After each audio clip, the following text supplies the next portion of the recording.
Well, hello, Gilmore Fine Arts students and families. This is Principal Zach Jacobsmeyer. I'm coming at you with a video update for this week.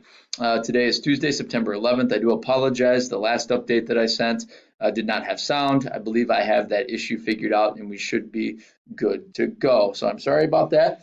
I do want to bring your attention. I know this is short notice, but I do want to bring to your attention that there is an information meeting for parents tonight at Gifford School.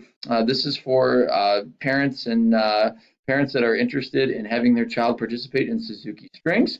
The first meeting starts at 6 p.m. This is for students who are new to Suzuki Strings in second and third grade. And then there will be a second meeting at 6:45 in the auditorium at Gifford as well for students in grades 4 and 5 who may be new to Suzuki Strings. So that's happening tonight. Also, right here at Gilmore Fine Arts in our cafeteria, we will have our very first PTA meeting of the school year starting at 6:05. So hope to see you there for our PTA meeting this evening. Other than that, that's all we have going on for this week here on our campus. I do want to bring to your attention that next week already, Friday the 21st is Picture Day. Okay, Friday the 21st is Picture Day. So please don't forget to send your picture forms with your student or students to school.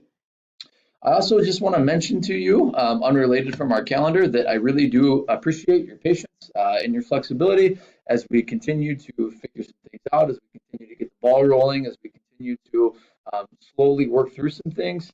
Your patience, your understanding, your flexibility is certainly appreciated. We have gone to school for just a few days now. I believe we finished up day 6. And things are already working a little bit better, and I have confidence that they will continue to get better over time. Please don't hesitate to reach out to me. Please don't hesitate to reach out to your child's teacher, our main office. If you have any questions, if there's anything that you want to bring to our attention, please do not hesitate to reach out to us, and we'd be more than happy to help you with your question or your concern. So again, that's all I have for this week. I appreciate your time, and I look forward to seeing you next week. Thank you. Have a great night.